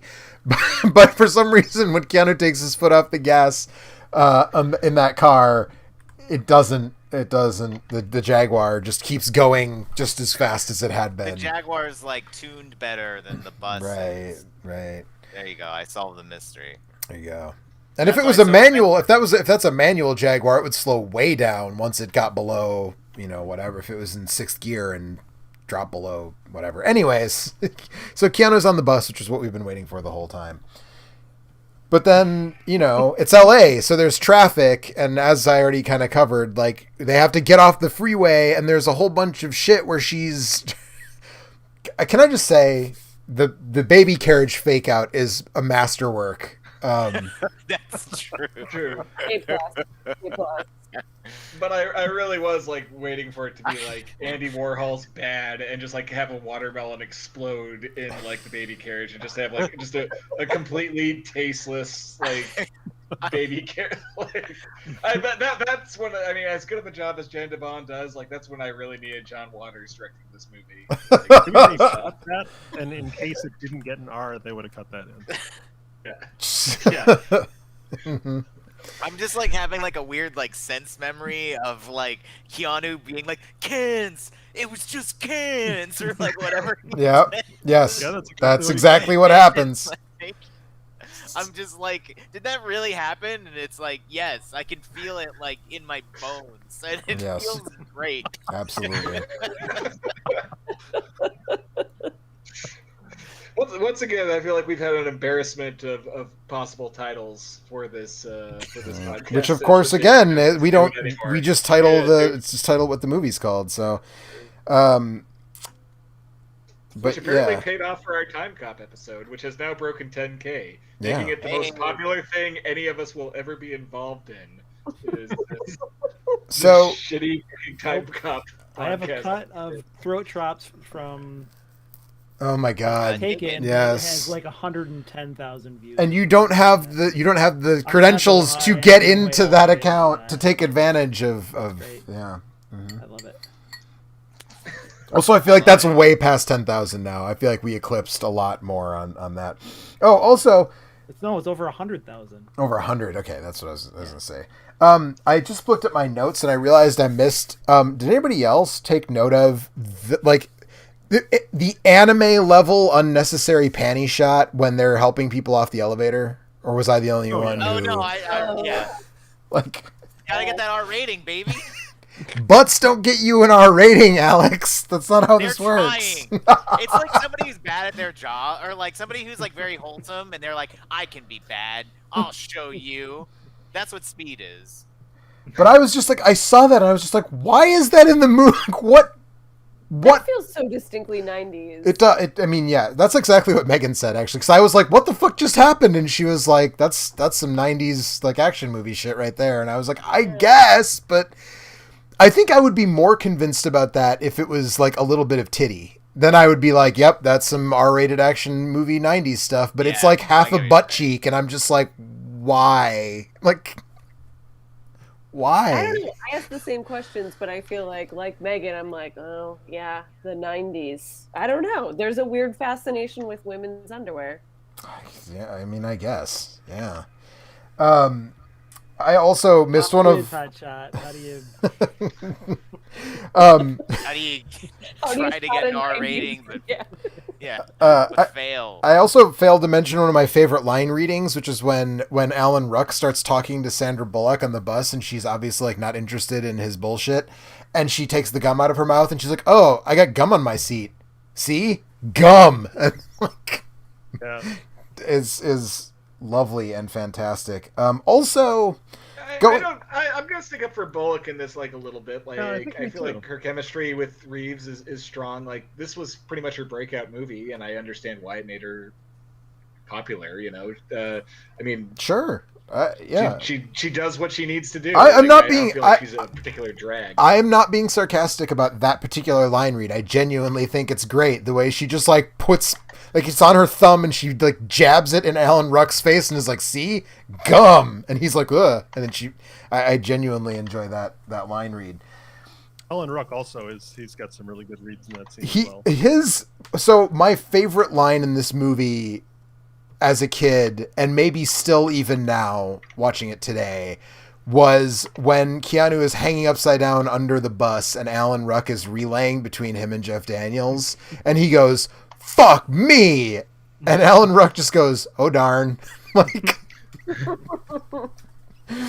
I don't know. It's dumb. That's the dumbest thing in like a grown adult man. I mean, I get that he's a tourist. He's a bumpkin. He's probably from the Midwest somewhere or somewhere like fucking Rochester, New York or something. You know, he doesn't know.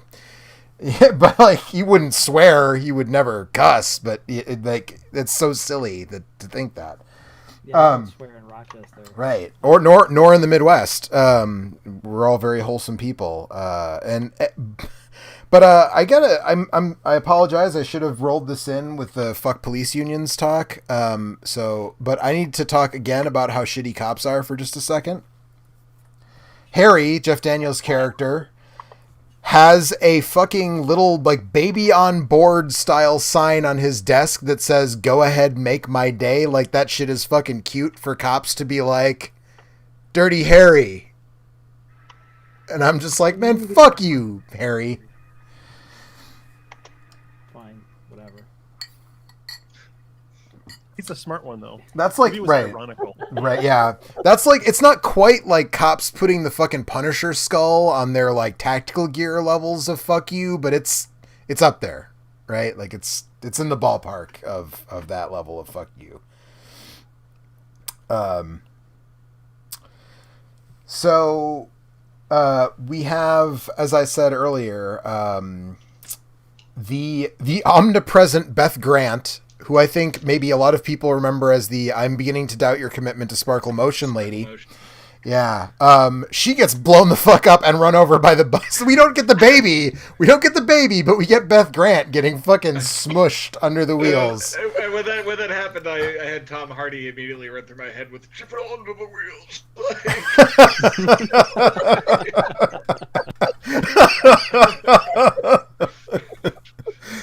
So that's where my head was at. Yeah. So. Reasonable. Absolutely reasonable. Yeah. Yep. Because they get as with the man who went to Winkies, I like to think that that Beth Grant is in fact the same character from Donnie Darko, that she moved from the Pacific Northwest down to L.A. to follow her Sparkle Motion dreams, and then just chose the wrong day to ride the bus. I mean, it works because Donnie Darko takes place in '88, right? So it timeline fits. Timeline holds up. Timeline fits. Yeah. So Is this the beginning of like a universe, a cinematic universe? yes, the Donnie Darko Speed cinematic universe. The Donnie Darko Speed Mulholland Drive cinematic. yes, I right. actually really get behind this. Right. Speed 2 take place in that universe, or is Speed? I mean, it has to. Speed 2 is It part has of the to. Star Wars. Oh, okay. Yeah. So, yeah, Speed 2 actually takes place 5,000 Well, no. years after Star No, Wars, The you Empire know- Strikes Back. You just don't realize it because it's No, not. you yeah. know what happens? No, Speed 2 takes place in the parallel Mulholland Drive universe where her life is all shitty and she's hiring the hitman in Mulholland Drive. Oh, yeah, sure. That's where that one happens. Sure, So, sure. Speed takes place in the good dream universe. And then once they open up the key in Silencio, it's all Speed 2 from there. Yeah. Makes sense to me. Yeah. My only question is, where's oh no, I can't remember his name. Who's the actor who plays the cowboy? You see me once more if you do good. You see me twice more if you do bad. Yeah, that's what happened when you bought your ticket to Speed 2. You saw his face and it was bad. You're right. We busted this thing wide open. That's what I'm saying though. Where is he in Speed 2? That's my question. He's already fulfilled his promise. Right. Yeah. Right. That was the threat. Was you? Yeah. Right. You saw him twice, and then the threat that he delivered on was having to sit through Speed 2. Has anyone here actually, just while we're talking about it, because the only thing I've seen from Speed 2 is the clips of Willem Dafoe putting leeches on himself. I saw that in theaters, dude. Yeah. Do we have any thoughts on Speed 2 Cruise Control? I mean, like it's when legendarily shitty, so... When I was like 11 or 12, however old I was when that came out, I thought it sucked ass even then, and I was a dumbass kid. So like, I agree with that too. That was the one and only time I've seen it. Was in the theater and was like, wow, that was awful. Yeah. Monty Montgomery is the name of that actor, by the way, who was the cowboy in Mulholland Drive. That man.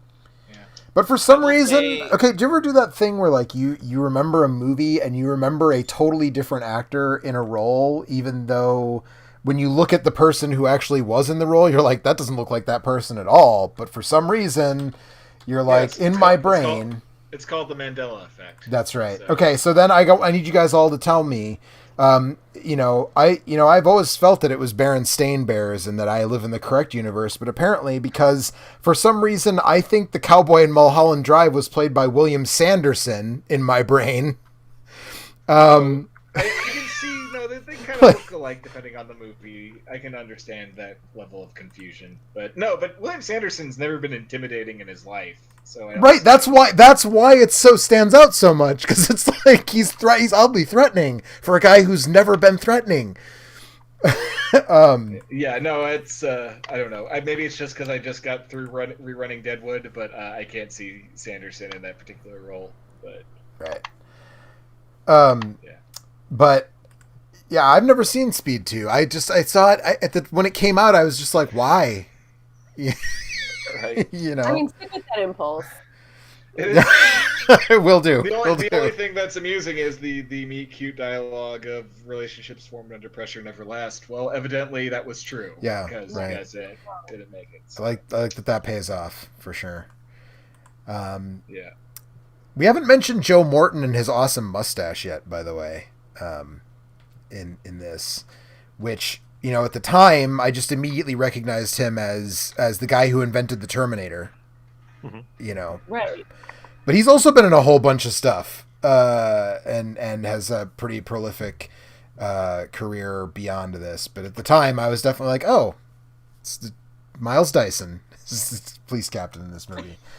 But he's good in stuff. He's good in this. He's actually turns in a pretty good performance, and he does, as again, just to drive this home, he has an A+ mustache in this movie. Pretty good. Picture perfect cop mustache, standard issue cop mustache on Joe Morton in this movie. It is kind of the perfect, like, he's a loose cannon, but he gets results, and darn it, I respect him as his LT role. Like, you can't hit that tone better than he does here. So, but you're saying that's what he's like, or that's what he thinks Keanu is like? Yeah, that's what he thinks Keanu is like. Keanu has, like, for being like the loose cannon, he's got like just straight up Hitler Youth hair. I feel like he's not the guy who you would normally read as a loose cannon in one of these movies. He's like such a nerd. He kind of straddles the line, right? Like he's mostly by the book. He is not the John McClane or the Harry Callahan or, you know, any of that. He doesn't really fit into that archetype except when it's really like, you know, it's really serious time. And so now I got to like bend the rules a little bit, but like, well, it's probably one of those things where on the screen, I mean, on the page, it was like more of a standard hard ass young cop. And then you have fucking Keanu Reeves play it. You're going to get oceans of chill, you know? So it's, you're not going to get the same vibe that you would if you say cast Chris O'Donnell in that role or whatever. You know? Dear God, I can't even imagine. I would not have bought the Chris O'Donnell Speed on widescreen VHS. No, absolutely not. I feel like but Hollywood was trying to do that to us for a minute, right? Like they were trying to make Chris O'Donnell into an action star, and I feel like nobody really bought it, but they were going for it for a minute there, right? What's the hurt? Batman, like what else? So Batman, 2 Batman movies, but also remember he was fucking D'Artagnan in the Disney Three Musketeers movie. Yeah. And like, I mean, that's maybe one that, you know, I'm seeing through nostalgia blind. You just like that Sting, Rod Stewart, yes, Ryan, Brian. I had to find something to listen to after the Robin Hood Prince of Thieves soundtrack. Right. Yeah. Those were the back-to-back Brian. What's the fuck's that guy's name? Brian. I had a funny moment. Yes, Brian Adams. The back-to-back Brian Adams movie hits. Yeah. I had a funny moment too. We were talking, I think, on the Teenage Mutant Ninja Turtles cast about like how there used to be like rap songs that were written for films to Summarize the plot. Yes. The film. And then, we also talked about that on the Maniac. Maniac Cop 2 had one of those as well. And we were like saying, why don't movies do that anymore? But then I was like listening on my phone, and the fucking Run the Jewels Baby Driver theme came on, and they did that for Baby Driver, and I was like, there you go. Someone is once again trying to bring it back. So for our 5 listeners, to wrap up this storyline, the sum up the movie rap song is not dead, it's just been dormant. So there you go. I mean, of course Edgar Wright would be the one. Yes, of course he would. Yeah. Yeah, that's legit. Vertical Limit was the other Chris O'Donnell action attempt. God. Vertical Limit. That was the last. Yeah. That was the last dying breath of attempts at making Chris O'Donnell an action star. All right, well, let's not talk about that. Then he gets off the bus. 6 months after cliffhanger. Where were we? We were at Beth Grant died. Yes, Beth Grant goes under the wheels. Just excellent. But I want that's not excellent for Beth Grant. No, but again, that was a really good opportunity. Like I feel like I want like a Cemetery Man level going under the wheels, or like a Toxic Avenger level going under the wheels. Yeah, why didn't they get like what's it call it? Oh my God. Trauma? What's Trauma. their name? Yes. Trauma, right? Yes, Yeah. Trauma. Lloyd For some Kaufman. reason that sounded like wrong in my brain, but I was like, why didn't they get them to like do it? Yeah. They should have. Why didn't a major movie, like big budget film, get like fucking some garbage men to make it? Once again, I would give a left nut for the John Waters Speed. Like, Yeah. Can you imagine the interactions on the bus that you'd be getting with these people? So Yeah. So I mean, I feel like we are really belaboring the point at this point of this movie. Yeah.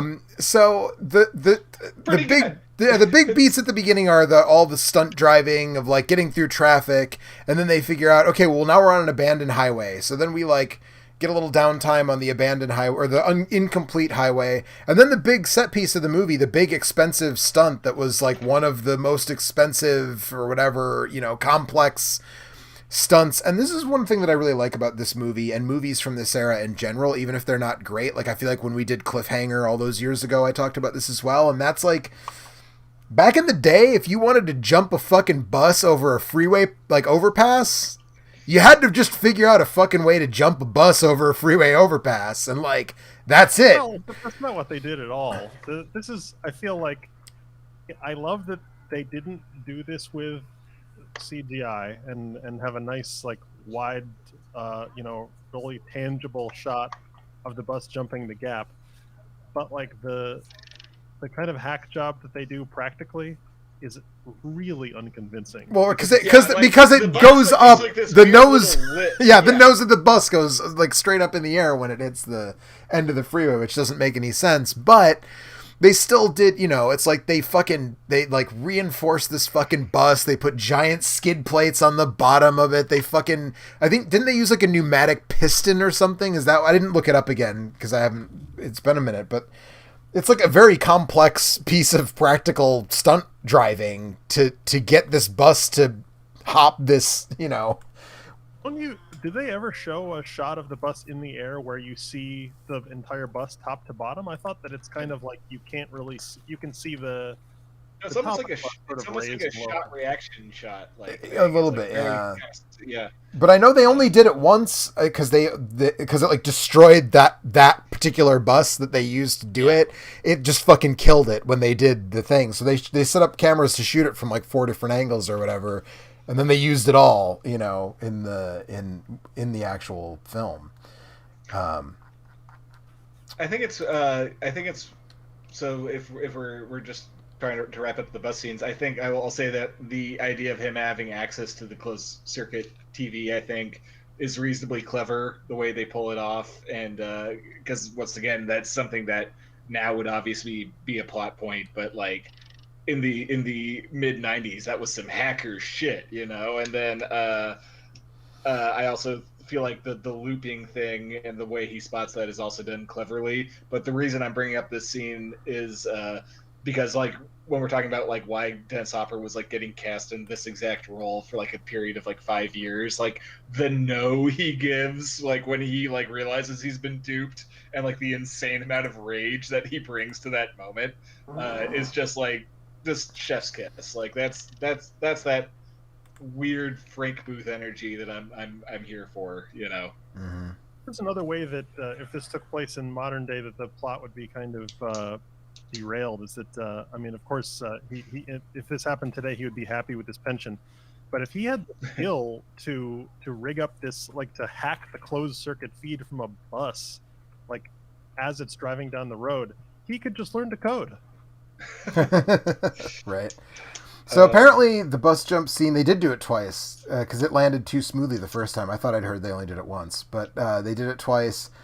And apparently they like painted out the bridge, but it did jump and then come crushing down, but there was no danger of it like falling into a chasm apparently, which again, I think again, like the thing with Cliffhanger, like, because wasn't Cliffhanger prior to Dark Knight Rises, it was the costliest aerial stunt ever done, right? When the heist in Cliffhanger, and again doing the bus jumping, it jumped 109 feet. And its wheels reached an altitude of 20 feet off the ground, higher than anyone anticipated. Because of this, cameras were not placed correctly, and the top front part of the bus goes out of frame. That's why you never see the whole thing in one frame there, Ethan. So, and yeah, the bus driver, the stunt driver, was in a suspension mechanism between the ceiling and the bus floor so that he wouldn't get spinal compression when it landed. Like, I don't know. I know it's stupid, and I know that, a lot of CG when done correctly looks convincing, but it's like, that brings a certain level of joy to me that it's hard for me to have for a similar sequence done with computers. I agree. Going back, I feel like we need to note that Joe Morton showed up for Speed 2. If not Keanu Reeves. Yes, so, I did see that. Maybe I should watch that. So I don't know. Yeah. No, you definitely should not watch that. Like, let's not joke. We don't joke about Speed 2. Yeah, no. So I mean, so we get a lot of those bus sequences, and then again we go once they jump the thing, then they figure out a way to go. Like Keanu sees a sign for an off ramp for the airport, and so they just go to LAX and drive around in circles on the runway. And then, like you said, they figure out that he's watching because he keeps calling her a wildcat because she has a University of Arizona hoodie on, Arizona Wildcats, and that's how they figure out that he can see her. And they never really explain, though. I mean, like you said, to a certain level, Bryce, that's master level hacker shit for 1994. But there's not even really an attempt to explain how the news crew is like looping the footage and getting it back into the. Like it's just like, oh, they did it. Yeah, they did it. The other thing, though, in line with like Jeff Daniels being the smart one who walks into the bomber's house without assuming there's a fucking bomb in there. Why does Howard, Dennis Hopper, like he gets the ransom drop and then is like surprised when there's a dye pack in there? Yeah, that he knew every type of police countermeasures except for a fucking dye pack. That's fucking hysterical. Like, yeah, it cracks me up. Yeah, they're like just shocked that they would do him like that. Yeah, I just like, yeah, they have that like long scene of Jeff Daniels being like, he knows everything we're gonna do. Well, evidently not, because he missed what's like literally the simplest countermeasure that exists in like law enforcement. So, yeah. So, here's a fun fact that I just, as I'm skimming the IMDb trivia, that usually I wouldn't even call that much attention to, but this is related to a different action movie that we have talked about in the past, I'm pretty sure, which is the film was supposed to release in August of 94 because they wanted it to come in the wake of True Lies as like another big action movie. True Lies came out in July of 94.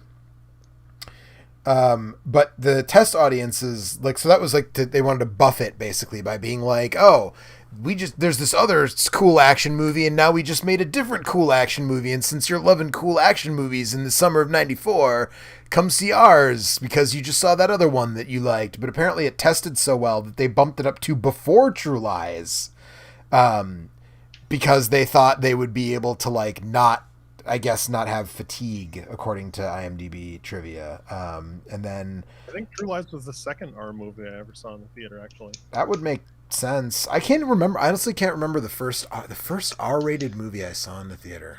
Man. Did it make you sit up and beg for buttermilk? Oh, sound the alarm.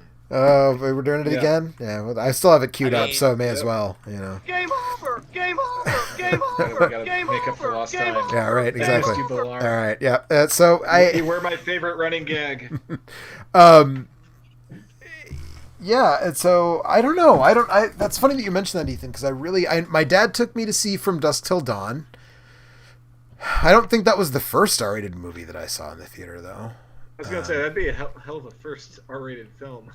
Yeah, I mean, the Cheech Marin speech alone would be eye-opening. Right. Well, how old? But that was 95 or 96. So by then I was a teenager by the time that movie came out. So I was already. You know, the Cheech Marin speech was not shocking me by the time I was a teenager. You know, in an age where the internet was primitive, but it existed. I mean, come on. Fair enough. So, but yeah, I don't know. I have not what to think about that. But anyways, so we get they drive around circles and they do the thing with the camera and they get off the bus and then the bus blows. So there's a lot of characters or implied characters in this movie, I feel like, who should know things are gonna happen. And like when the bus crashes into a plane, I'm like, did nobody alert the airlines that there was a fucking exploding bus on the runway? When that happened, I was just like, oh man, so it's a shame about like the 20 crew members who just died in that. Like they show like the guy like stumbling away from the pole car, but like there's pilots and like fucking workers on that plane, man. Like probably more people than were on the bus. Right. So, oops. Yeah, just They give you plausible deniability though, because you do see one guy escape. Right. Yeah. I mean, it seems like it's meant to imply that there is nobody actually on the plane, but I mean, there certainly would be, as Bryce said. But at the same time, like that's just the the '90s logic, which is like, why have one thing explode when you can have multiple things explode? Right. And I support this logic. Yeah. No, I'm here for it. The thing that I just find weird about this movie, and again, like we've talked about it a lot, about the R rating comes just from the use of the word fuck repeatedly. But that was kind of like 90s action movies, and I'm not talking about crime movie. I'm not talking about Tarantino stuff, but I'm talking about like especially the early to mid 90s, basically, you know, after the true salad days of Stallone and Schwarzenegger. They're weirdly bloodless, right? They're weirdly like, they don't, like I said, Jeff Daniels' death is sort of expected. You get some level of, you know, pathos, you know, for him. And then you get the catharsis of Keanu killing Howard at the end because he killed his best friend, his partner, whatever. But like, there's no unexpected deaths in this. Even Beth going under the wheels is not super, you know, I'm not shaken up by it, right? Like it's. I do think that the Howard decapitation. I mean, do we want to talk about like the subway scene? Because like my thing is like it's not bad, but at the same time, I feel like we're just like at that point, kind of like, I forget if it was Alex or Ethan, but like at that point, I'm like, okay, like this movie's like scraping that 2-hour mark. Like I'm ready for this to be wrapped up now. Yes. But like. It's a completely bloodless decapitation. It's like, I mean, obviously it probably was a dummy getting its head hit off, but like it looks like a dummy getting its head hit off. Not that it's a bad effect or unrealistic, but like there's no gore, there's no nothing, there's no consequence. I mean, it's honestly, it's more convincing than Betsy Palmer getting decapitated in Friday the 13th Part 1, right? I mean, right. Which is just like the girl who plays Alice hitting a dummy with a machete and the head just falling off. At least Tom Savini used matchsticks to give it a little bit of resistance, but like it's like he hits the sign and like just like goes like flying off, and then like the next step is like cauterized, like completely like severed, and like and nothing is spurting out of it or anything. Although Keanu's one-liner is decent, so you know what? As far as I'm concerned, I think he was already taller than Dennis Hopper at that time, so it didn't really affect things. Well, but what about when he tells Annie that he lost his head? I mean, that's good. That's good. That just put me in mind of Marge Simpson going, "Yeah, that's what I call breakneck speed," and Bart turning and saying, "Mama Man just died." Like that was. Yeah, there was something else I was going to say, and now I was going to say bloodless decapitations were kind of a thing too, though, and like Indiana Jones and the Last Crusade has a completely bloodless decapitation as well. Which that was 89. That so makes more sense. But that's holding on for the PG-13. That's true. That is true. I feel like studios were very reticent to do hard R action at this time, though, right? Like even True Lies, which is another R-rated, you know, James Cameron action movie, is, you know, kind of largely bloodless. That could have been a PG. That also feels like it could have been a PG-13. Mm-hmm. Is that a PG-13, or slashes that guy's throat with the scalpel? Maybe that was the R. That was the R moment in True Lies. Maybe that's why I was allowed to see these movies, because an R at the time was not like a torture porn movie. Right. Yeah. And I think that's interesting when we get into conversations about like PG-13 movies now, and it's like, oh, so much stuff has to be PG-13, and it's like, I don't know. I mean, I feel like, so with Speed, I will argue that but for the sprinkling of F-bombs, like this movie would have gotten a PG-13. Without all those fuck words, you know? And True Lies skates real close. I mean, by today's standards, I think True Lies, I haven't watched it in a while because it's too long. It's one of those too long James Cameron movies, but I feel like that probably could have would be PG-13 today, but for maybe the throat slashing. Well, True Lies has more sexuality in it too. But no This is, actual like, nudity. that's, like, 10-year-old boy. no actual. Yes, but like it's like got Jamie Lee in the thong and like shit like that, and it's like definitely playing at the idea that like sex has gone out of their marriage and the concept of like getting it back in there. So I feel like that would have gotten an R on that material. Now you still in 2021, you still think that would? I mean, like, look, I mean, I think as far as I'm recalling, I'm probably more True Lies than the rest of this, more pro True Lies than the rest of this podcast. But like, even though it's like very much a very silly fantasy riff on like James Bond and shit, like it always seemed like a movie that was like aimed at adults. Like I don't know how much crossover.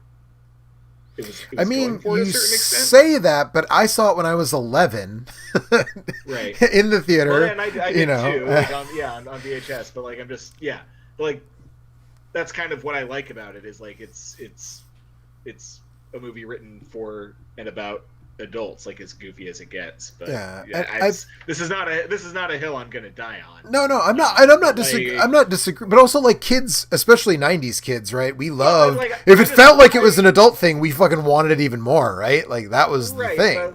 But it's, I mean, like, well, I was just about to cite an example that kind of like proves my points, but it's kind of like The Incredibles, which once again PG and like a family film, but like it's the core of it's about like whether or not a marriage is going to work. So I don't like see like them doing demographic studies to like find 14-year-old boys who are really concerned about the state of about 45-year-old Arnold Schwarzenegger's marriage.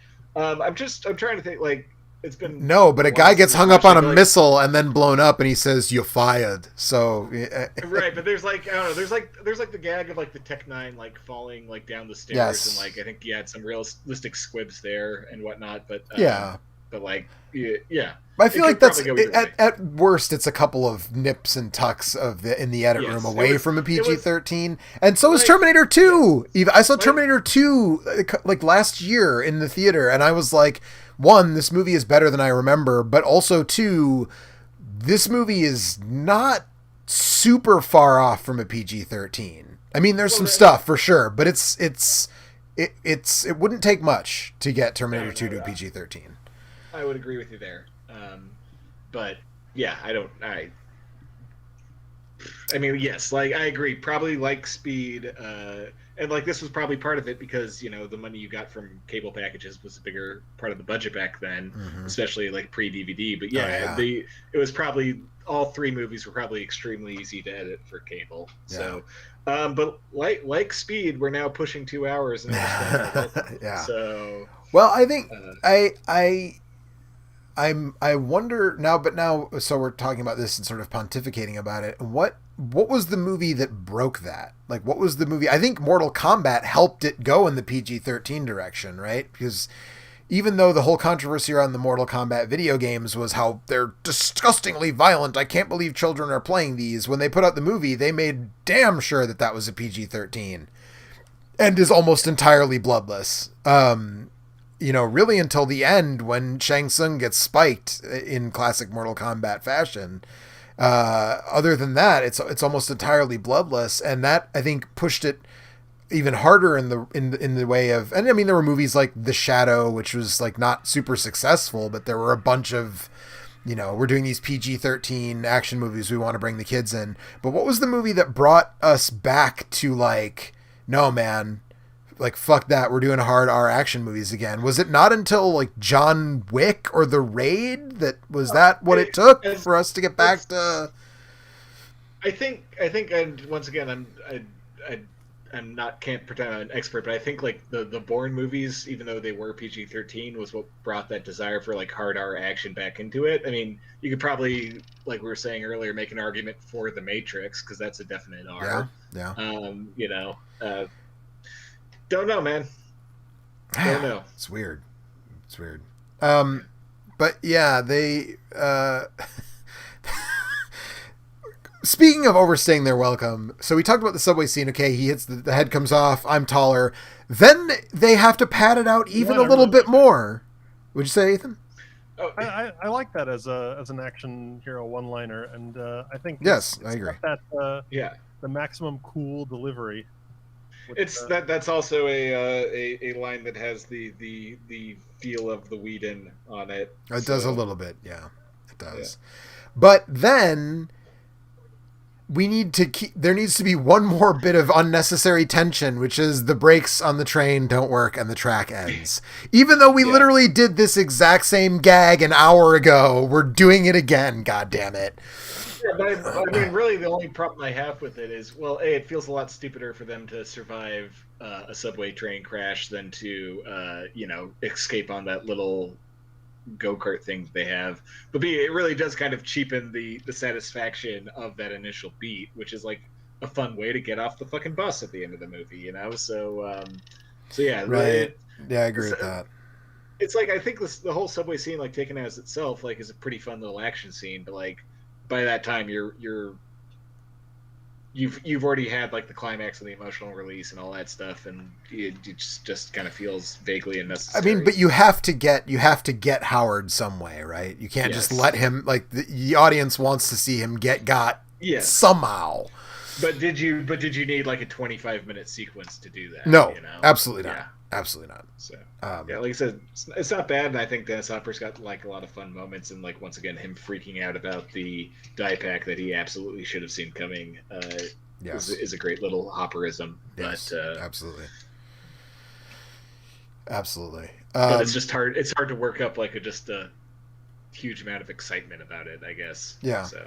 Yeah, it does feel like it's a little bit like, okay, we did the thing, and now we're still going? We're doing a whole nother big action beat. Okay. All right. Sure. And then that ends, and then it's like, we're one more action beat, really? We're going to jump the train in front of Grauman's Chinese Theater. Okay, all right, fuck it, why not? Just fucking do one more action beat. Excessive 90s movie made in a 90s strong economy where we're just throwing money at everything. Fuck it, let's do one more ridiculous, expensive shot of this subway train erupting out of the unfinished track onto Hollywood Boulevard or whatever street, Sunset or whatever street it is that Grauman's Chinese Theater is on. Okay, movie. And then finally, then they're just like making out while nursing their broken bones, and that's how the movie ends. And then we get what I didn't know. I didn't know who Billy Idol was at the time in 1994, but we get a god-awful Billy Idol song. Yeah. Hell yeah. I think I turned it off before the singing started, so I didn't realize it was Billy Idol, but we were definitely still doing the like shitty ballad by a band or sometimes one you don't, over the credits of every action movie. We had to do it. I've talked about this so many times. The quintessential one is that fucking John Parr song at the end of Running Man in my brain, but that shit continued up through was it Spider-Man 2 that had Dashboard Confessional? And I feel like we finally kind of got away from that, but that was still, that song sucks. I didn't even realize it was Billy Idol until you just said that, but that song is fucking terrible. And that's Speed. It's I don't know. I still had fun with it, but man, the dialogue does, like you said, it's got Joss Whedon's greasy fingerprints all over it. Yeah, and I say that as someone who likes Joss Whedon for the most part. These last 5 years have been a little of a rough road to hoe, but like, I'm not even particularly adverse to his style. But yeah, it was fine. I'm not sorry I watched it. I had fun watching it. I probably will watch in the future, but it'll probably be like another 10 years. Yeah, I was gonna say it's gonna be another decade or so. I wasn't like, oh man, this is like going on my Keanu rotation, No, it's really interesting that Keanu, the older he got, the sort of the better action movies he started making. The Matrix, of course, we talked at length about The Matrix, and John Wick, and I mean, he even Man of Tai Chi, like he directed that movie, and he's not actually in it all that much, but he's in the last fight. He's the bad guy. He's the last fight sequence. Yeah. Which is a lot of fun. And, obviously, again, he takes it very seriously, which is great that he, his love for the films, and both him and Schwarzenegger have been known to give up parts of their salary to make the movie better. You know, famously Schwarzenegger's for the Mars exteriors in Total Recall. Schwarzenegger famously said, like, if we can't afford it, like, I'll give up some of my money. You could use it for the exteriors, you know. And Keanu famously didn't he give a bunch of his payday to the stunt team or something on The Matrix? Yeah, and stuff like that. And he puts in a ton of time every time he's getting ready to do another John Wick or whatever else he's getting up to. Takes a ton of time to get in shape and get ready so he can do the stunts himself, like a modern day fucking Jackie Chan. Not as good as a director as Jackie, but, you know. He's a good egg, that Keanu. Yeah. Speaking of Jackie, doesn't Jackie have a new movie? Relatively new movie? Semi-recent movie? Am I crazy about that? I mean, he's still been consistently working, so I wouldn't be surprised. But I mean, an American released, like, theatrical, or was going to be theatrical until the bad times came. The last thing I can remember him being in was the Foreigner with Pierce Brosnan. Right. But I don't know if that's what you're referring to. Apparently, there's a rumor that he's doing Rush Hour 4 and Shanghai Dawn, so get ready for that, apparently. There we are. Yeah. Yep. Alex. Yep. I mean, Anyway, yeah. like we said, Jackie Chan is going to be in Rush Hour 4, and that's speed. Yeah. Before we call it a night, Ethan, as this way, well, this was you danced with the one that brung her, Ethan. So any closing statements on this? Anything you didn't say about how much police unions fucking suck before we? They fucking suck. And even though I think it would be nice, you know, I think Workman's Comp is good, but I don't give a fuck about Dennis Hopper in this movie or any of his pig brothers. But I really like this movie still. I feel like I was able to my relationship with this movie was able to make its way into adulthood intact. Yeah, I mean, I think I largely agree. I dunked on it a lot while we were talking, but I actually largely agree. I think it was like Bryce said. I don't think I'll watch it again for a while, but I still enjoyed it. Yeah, it's really stupid and it's too long, but the pace is. It moves at a really fast pace, and it's like stupid and like big and dumb in a way that you don't really get anymore. Like, obviously there's big dumb movies, but they're like superhero movies or whatever. Like, there's not like these like A-list celeb vehicle set piece movies. I feel like the Mission Impossible movies are the closest thing. Yeah. Right? Like Tom Cruise is going to make those fuckers until they put him in the ground, and to his credit, he's like almost 60 and still in phenomenal fucking shape. And he can keep doing them. But I think that's the closest thing to this that we still get is that one franchise with that one star, because he just wants to keep making them, basically. Yeah.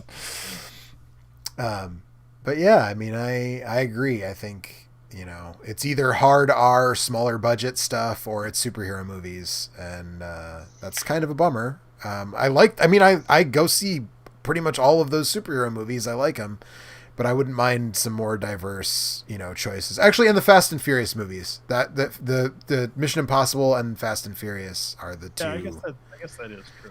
Two things that are, but those are also giant franchises, right? Like the Fast 9 is the next one that's coming out, and how many Mission Impossibles are we up to? 7. The next one's going to be 7 or 8. I believe they were shooting 7 and 8 back to back. I kind of in this weird place where I feel like legitimately bad for those movies because they put so much effort into the stunt work, and my brain just processes it as fake anyway. Like, I had heard like something about like the Halo drop stunt before seeing Fallout, and I didn't really think about it. And I just watched that whole skydiving scene like that they did from Earth's orbit, and my brain was like, hey, yeah, this not bad CG. And then, like, it turned out they literally just flew a plane up to, like, low orbit and, like, did a Halo jump from that height. And, like, and my poor, deluded, you know, just abused and assaulted brain just could no longer discern that image as real. Yeah. And so I was just completely blasé about it. That is unfortunate. So thank you, our modern hellscape, for ruining joy for me. So. Hooray! Yeah. Hooray. Yeah. Well, I think that's the note we're gonna go out on for this month. We'll be back next month. I don't know with what. Can I make one last point? Yeah, about absolutely. Speed? Please do. Which is, I said this in the email thread, but it bears repeating. The single best moment of the movie is in the beginning when they're trying to figure out the whole elevator bomb sequence. And I don't remember what Jeff Daniels says, but he says something. Keanu Reeves is like, "Holy shit, you're right." But he doesn't say that. He just looks at him and super intensely and just points at him and starts walking like with like fast, like walking with purpose, like not running, but just like, oh fuck, and like A+ acting moment. I love that. It's like the stupidest thing I've ever seen. I love it. It's legit. Yeah. Also, if you're looking for a good Keanu Reeves performance, please watch Much Ado About Nothing. Oh my god, I can't watch Keanu. I can't watch him do Shakespeare. Cannot do it. Dude, it's really good. It's not good in the way you. It's not good in a traditional sense. It's good in a like, man, I'm drunk, and no way is this happening. Like, or I must be drunk because there's no way this is happening. Like, yeah. Out of respect for Eric, I will mention he had to dip out because he said he was falling asleep. We didn't really talk much about the airport sequence, but he did bring up to us over email the plan where they put Keanu on like, I don't know what this. It's basically like a giant skateboard and just roll him under the. Yeah. Yep. That it is make it maybe one of the worst plans in movie history. Also, yeah. I was watching this, as an adult, and like the axles of that thing would have just melted off. Yeah, it would have. Yes, absolutely. Absolutely. Well, now we've ruined the movie. Implausibilities and Speed can't have this, man. Yeah, right. So we'll be back next month with something we used to do movies with wrestlers around this time of year, and I think maybe we'll have to see if we can figure out a way to do a movie with a wrestler. I'm busy that week, I remember. Right. So, but we don't know for sure. We haven't picked the next movie yet. So we'll be back the second Monday of every month, unless we are all busy and we kick to the third Monday. But generally the second Monday of every month. We do this at 10 o'clock Central Time right here on the YouTube channel you are watching right now. And if you're not watching it on YouTube because somebody decided to upload the audio somewhere, which we keep talking about doing and not actually doing, the YouTube channel is youtube.com/OnTheStickTV, and you can watch it there. And also, if you're interested in the stuff we do here, we are doing Extra Life this weekend, February 13th and 14th. A bunch of us will be playing video games for 24 straight hours on this very YouTube channel to raise money for the Children's Miracle Network of Hospitals. We hope you'll join us and maybe be able to kick in a few bucks. We've got some fun stuff planned, so enjoy that. And we'll see you here on the Action Cast in a month on the second Monday of March. Bye. That's it. All right, that's it.